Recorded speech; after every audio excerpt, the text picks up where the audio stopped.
Good morning, everyone. My name is Marshall Weston. I'm the President and CEO here at the Restaurant Association of Maryland. And here with me this morning is Ashish Alfred, owner of Duck Duck Goose in Bethesda and in Baltimore. Jeff Trout, the franchisee of several IHOPs in Prince George's County. Lynn Martins, Patty Godbold, and Angie Katanis from Seibel's Restaurant in Burtonsville. Michelle Robinson, a server at Phillips Seafood Restaurant in Baltimore's Inner Harbor.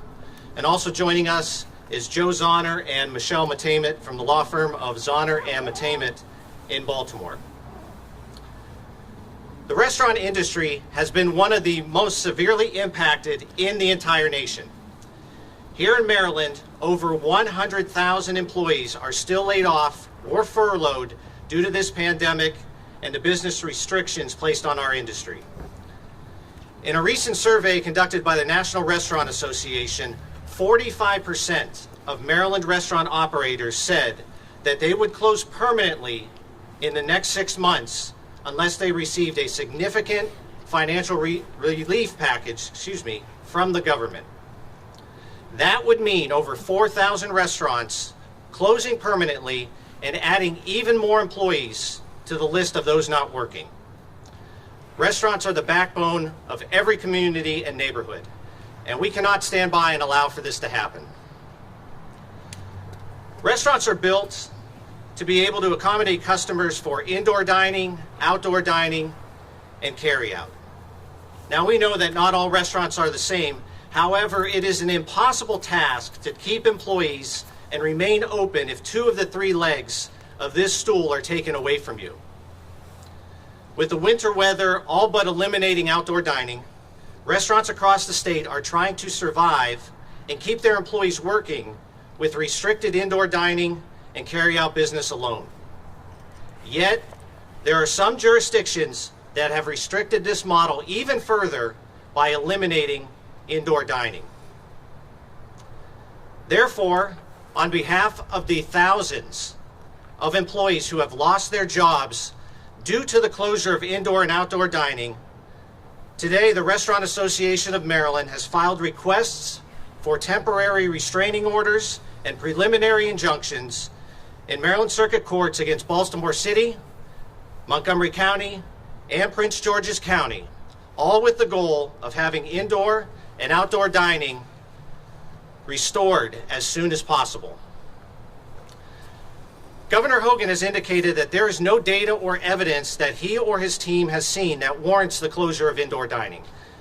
20 other jurisdictions in the state have agreed with the governor, including Baltimore County, Howard County, Frederick, and Hartford, who have all remained at 50% indoor capacity. We applaud the governor and these counties for continuing to aggressively fight this pandemic while also recognizing the importance of restaurants and their employees and allowing them to remain open for dine-in customers. Restaurants have continued to operate safely, and there is no evidence linking the spread of COVID to restaurants. Relying on the potential for spread is not evidence, and that it is actually not happening. If indeed restaurants were a source of COVID, we would have seen significant increases while restaurants were open at 75% capacity, yet that did not happen. Rather than having gatherings and parties in our homes, restaurants provide a safe and regulated space to meet and gather with friends safely. A staggering number of servers, bartenders, and other restaurant employees have lost their jobs in the middle of the holidays due to a government mandate. These employees are being asked to accept the grossly unfair burden of losing their jobs in the hopes of stopping the spread of COVID. Today, we are asking the judges in the courts of Baltimore City, Montgomery, and Prince George's counties to rule in favor of restaurants and their employees and to allow for indoor and outdoor dining as soon as possible. I would now like to introduce Joe Zahner and Michelle Matamet from the law firm of Zahner Matamet in Baltimore.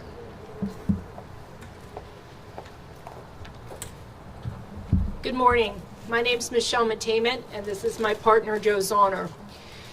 This morning, we have taken measures to file actions in Baltimore City and Prince George's County, asking the court for injunctive relief. We hope to have a temporary restraining order within a matter of days. There are 24 counties in Maryland. 4 have decided to take more restrictive actions against restaurants in Maryland. We believe that this does not follow the science and it does not follow the recommendations made by the governor.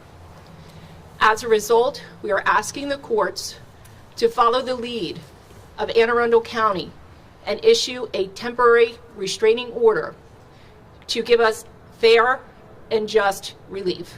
Thank you.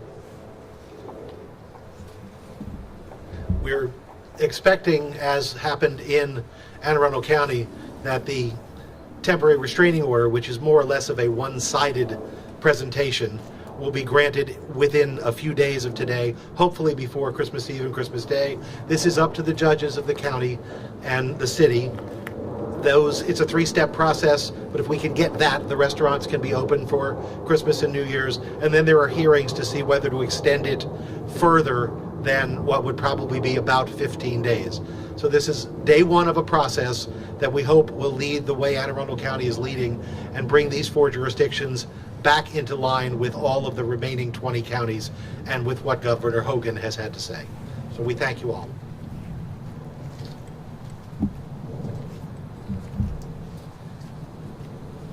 Thank you. And we're now going to hear from some restaurateurs and how everything that has gone over the past several months and these closures recently have impacted them. So up first, Ashish from Duck Duck Goose.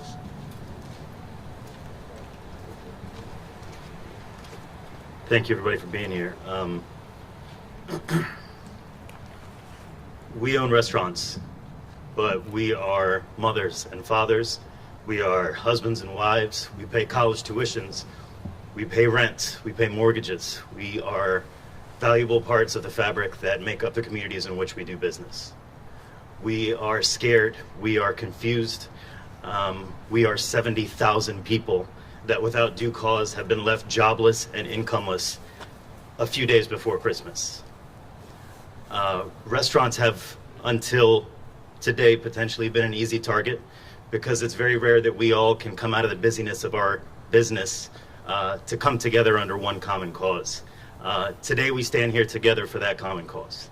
I believe that the job of trying to keep people safe during a pandemic is a difficult one for lawmakers and for mayors and for councilmen. That being said, I believe that when you have that much power, I believe that there's a great deal of accountability that comes with that. I'll close with just saying, if they are making decisions, then I think that the burden of proof is on them to say why they are making those decisions. If they are unable to come up with those reasons, as we are all unable to find those reasons, then I think these decisions need to be overturned immediately, because if they are not overturned immediately, the restaurants that we all know and love will not be here come 2021. Thank you.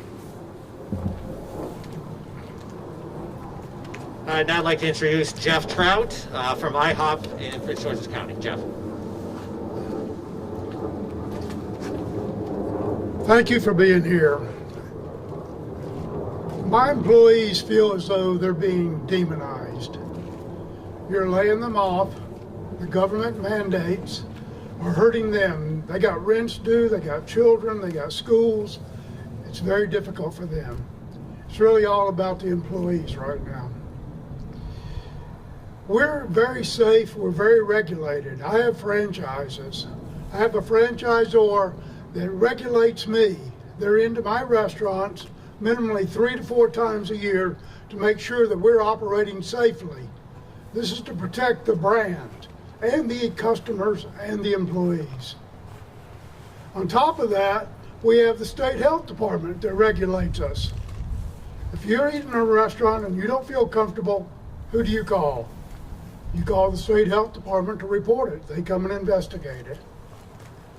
On top of that, again, as far as our safety and regulations go, I have a private company that comes in 3 times a year to regulate and check and see that we're doing everything properly. I pay for this.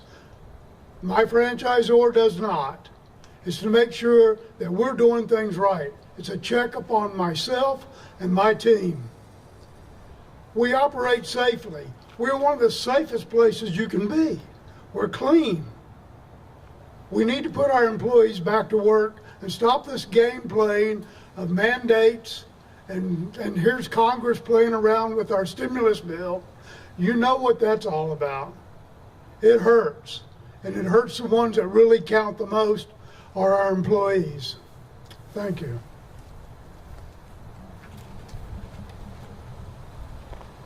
Thank you, Jeff. And now Lynn Martins from Seibel's Restaurant and her team.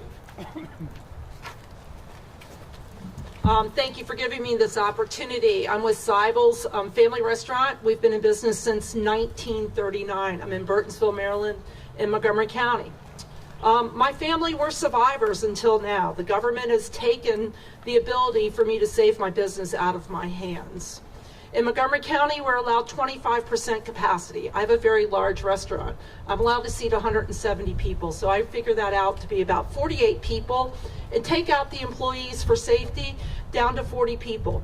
At my highest customer count with this indoor dining to date, when it was 50%, I had 28 customers in my restaurant at the same time. I served 3 meals a day, but now I had this morning just turn away 4 different customers who don't even know that they're not allowed to come in and dine with us right now. With indoor dining at 50% capacity in Howard County, my customers only have to get in their car and make a 4-minute ride up to Maple Lawn, where they're just filled to capacity, whatever their capacity is. If restaurants are not practicing safe practices to keep our employees and our customers safe, shut those businesses down, not me. I have no problem being the mask police. I have no problem being the social distancing police. I have a lot of elderly customers. Every now and then they come in to get up to go to the bathroom, forget their mask. It's like, you know, hey, Mr. Such and such, don't forget, you got to put your mask on, and they abide it. When COVID initially hit, I had 45 employees. I was able to keep 15 of them who had been with me for over 20 to 35 years on staff. During the initial shutdown, I ended up going down to maybe 10 employees. I ended up closing for 6 weeks during the summer because my numbers went down to under 25% of my sales. And that kind of coincides when the beaches opened up. When I reopened late in August, I brought back only 5 employees. I had actually built it back up to 12 employees as of yesterday. Today, I notified all my employees to file for unemployment that I did not know when they would come back. I'm down now to 1 cook, 1 dishwasher, and 1 hostess working for me right now. And quite frankly, I will probably close January 1st without indoor dining. I also notified my employees I will no longer be continuing my simple IRA, and I will no longer be able to provide health insurance. I've not paid my rent since my PPP ran out. Thankfully, my landlord will allow me to catch up at later dates, but I still have to pay their property taxes of $15,000 as of December 31st. As of today, in December, my sales have totaled $13,000. Got to take the expenses out of that, turning the heat on and everything else. For the first time in 35 years, I can't tell my employees that everything will be okay. It is emotional. It's an emotional time. I've always been able to do what my father told me to do. Take care of the people that take care of you. Thank you. Oh, this is Angie. She's one of my cooks. Hi. I've worked at Seibel's for over 20 years. When this pandemic happened, I was one of the lucky people that got to stay and work in the kitchen, and we tried, did everything. Sometimes we changed it and said, no, I think this is going to be better. We need to keep the people safe. We want, the employees to feel safe. We want all the customers to come in here to feel like they can come here and eat and be safe. My hours were cut, I'm working 50% less hours, but, you know, my bills are still the same, the commitments that I have. So, you know, you don't go out, you try to save where you can. Well, now we're 9 months into this, and, you know, any reserves that you had, you know, we're running out of choices of what do you spend money on? What can I do? And now to have indoor dining gone, like Lynn said, you know, now even more people are gone. We just need to be seen, you know, that we are people and, you know, we take this seriously. Patty, one of my servers. This is the third time since this pandemic started that I've been unemployed. It's hard to run your household when you were at 50% capacity with 50% less customers, and even less than that because people were so afraid to come out. So your income was cut to a quarter. You still have your mortgage, you still have your car payment, you still have your utilities, you still have your food. Then they made the dining at 25%. At that point, the increase in foot traffic that we saw at 50%, where people finally felt safe to come back out and comfortable, died right back down because they were so afraid of everything that they were being told. We wear our masks, we wash our hands, we use our hand sanitizer. We do everything that we can. Our customers, when we come up to the table, they put their mask back up to their face because they don't want to spread it to us if anything is wrong with them. Closing us down is hurting so many people. I have friends in our work area that I haven't seen since March. We've kept in touch by phone, but it's destroying so many lives and so many people, and you can't keep trying to catch up on bills when you're not bringing the income in. They really need to let us reopen. The safety, as Lynn said, as long as you're following it, your restaurants will be safe. If you're not following it, shut them down. We want to open. We want to take care of our customers. We want to earn a living. We don't want to collect unemployment. Thank you.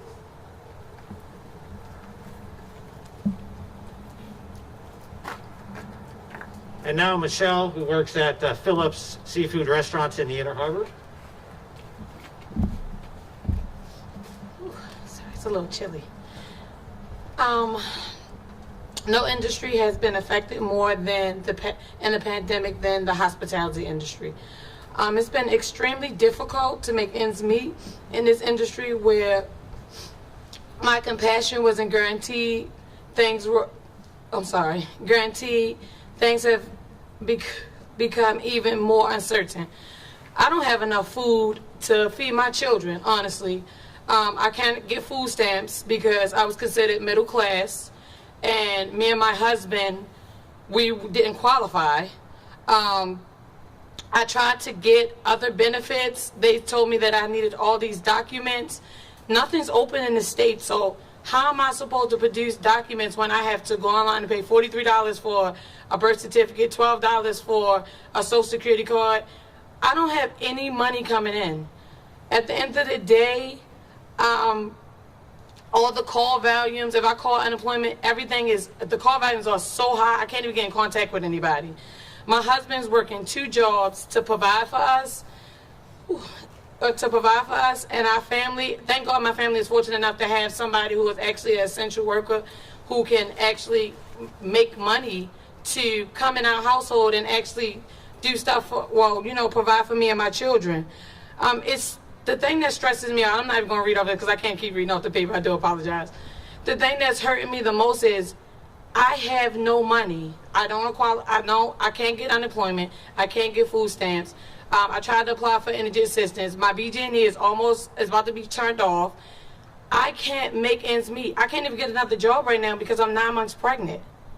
Like, what am I supposed to do? I had to sit down with my 8 and 10-year-old the other day just to explain to them that we have to make a decision. Either you get a Christmas gift or putting food on the table. I have an elderly mother. My boyfriend's mom live with us. This is kind of making me so emotional. So, and we're struggling. I'm just ready to get back to work. I'm willing to get another job, do anything that I can that's possible. But how can I do this when everything is affected around me? This is so much stress on me and my pregnancy. I'm 9 months pregnant, and I thought this was going to be one of the happiest moments of my life because we were trying to have a girl, but we're still having another boy, which is crazy. But third boy.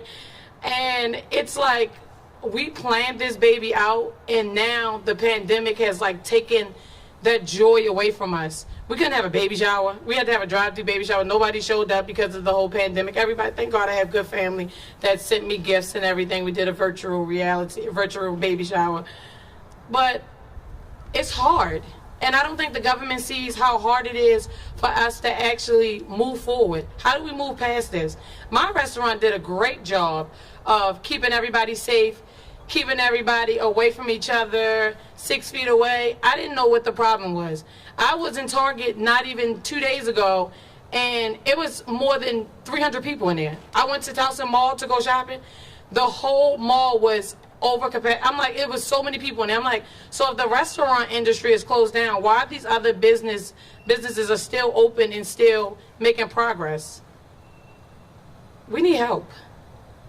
And I think they need to just make a change on the whole restaurant industry. We're struggling. I need it. If somebody can help me out, please send them my way.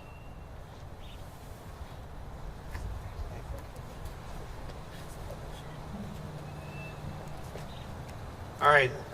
Thank you to our restaurants for telling your story here today. Thank you for Joe and Michelle being here. At this time, I'll take a few questions. Sir, I have a question.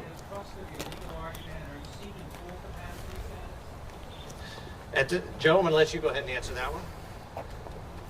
Quick answer is that we're asking for the same status as allowed by the governor's latest executive order, essentially saying these four, just as Anne Arundel County step 1 has been rolled back to comply with the rest of the state, we're just asking that everything roll back to where Governor Hogan put it. Right. I mean, we're not asking for all or nothing. We're willing to compromise. We're willing, our doors open to the city if they'd like to come and talk to us about a compromise, about how we can get things open and work together. That'd be great. Give Marshall a call. I have a question specifically about the timeline of these legal actions being filed. Was this in response to the success of the actions in Anne Arundel County this week?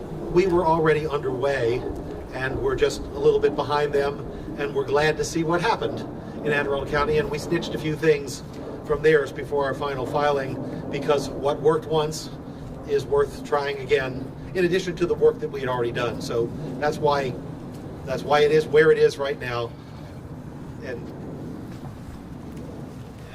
I'd like to just kind of add to that a little bit, because the timing just kind of played out as it did. But as Joe mentioned, our association received numerous phone calls and email and social media, and restaurateurs were really frustrated, is the right word, frustrated with the situation.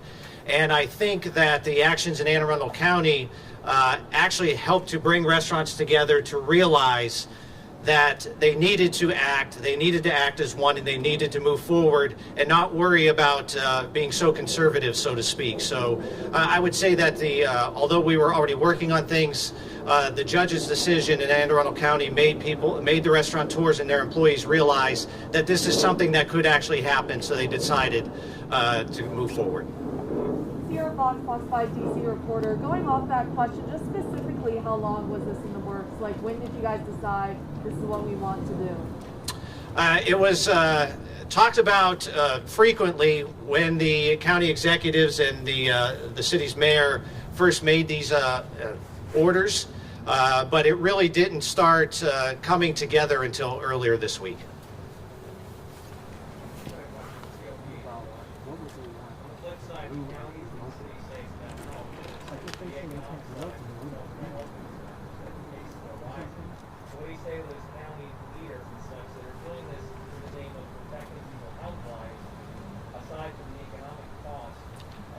You're trying to save your businesses, but what do you say to those county leaders first and foremost, restaurants take the safety of their employees and their customers very seriously. For the last 9 months, restaurants have been severely restricted and regulated and have continued to act in a safe manner. And we agree that the public health is of the utmost importance.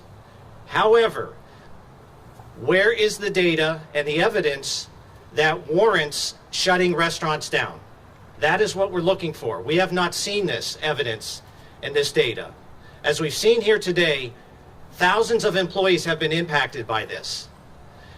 And we feel that there has to be good evidence and proof that warrants putting all of these people out of a job. And we have not seen that evidence here in Maryland. We've not seen it across the country. So we absolutely want to be good partners in this, and we absolutely take this pandemic seriously, and we are willing to do our part, and we have been. It's not just about an economic reopening and getting people about work. We feel strongly that we can do both. We can help fight this pandemic together, and we can keep people employed. Joe? The basis of a temporary restraining order and what we're doing is about as fast as any court can move. And it's a matter of days rather than the weeks, months, and even years that litigation normally takes. The basis of this complaint in all 4 of the jurisdictions is that in none of them has any medical or scientific evidence been presented to say things will be better off if you close restaurants than if you leave them open. The challenge is you've done a thing, but you haven't told us why you did the thing or based upon what evidence you did the thing. And that's why we're hopeful, and that's probably why it worked in Anne Arundel County, is because go read all 4 of the proclamations, the new executive orders that are closing down these restaurants. Look through it. Try to find any reference to science, to medicine, to any facts other than there are an awful lot more COVID cases, so we're going to close the restaurants. There's no cause and effect in there at all. And that's why probably things went the way they went in Anne Arundel County, because the court said you've done something very drastic and beyond what the state of Maryland thought was necessary, but you haven't even begun to tell us why. And that's what this is about. If you haven't got a good why, you can't do this to this many people and this many businesses.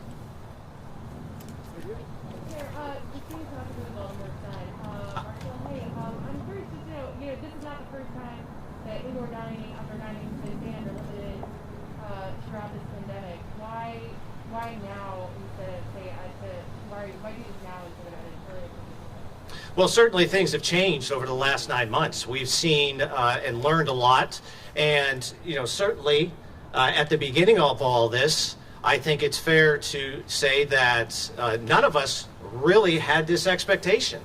If we look back to March, we were told that we had to shut down, but I think many of us thought that that would only be for a couple weeks. We'd be able to reopen and everything would be back to normal.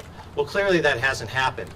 So over time, we've all developed policies and worked with the CDC. The science has gotten better, and we really have a better handle on what we're dealing with right now. So that is really the difference. We have not had to suffer without indoor dining for a very long time, and I think we're well beyond that now. And as Joe mentioned, there is no new data or evidence that warrants such drastic actions. I'm curious, have you guys met with any health experts or anyone within Maryland? I did speak with a few local epidemiologists and the CDC. They do say that COVID-19 infections and outbreaks have been linked to indoor dining just because people are taking their masks on and off. So what's your argument to that? I would only state that what it sounds like to me they're referring to is the potential for COVID spread and not proof of actual COVID spread. And I think that as part of the process, the legal process, that will probably bear itself out is in that if there is true and real evidence, we would like to see it. Thank you everybody for coming out. If anybody needs a quick one-on-one with Marshall or any of the folks up here, I know it's super cold out, please feel free to come on up. Thank you for coming out. Katie and Matt will be distributing a press release now. It's also in all your inboxes. John, I do apologize, but I think that'll be the end of my comments for today. If you'd like to speak to the restaurants, please feel free to do so. Thank you. Thank you.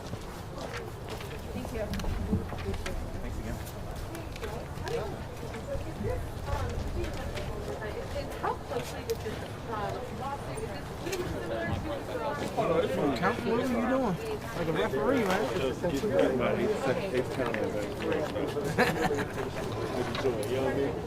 Thanks, man. Can I have a whole piece in?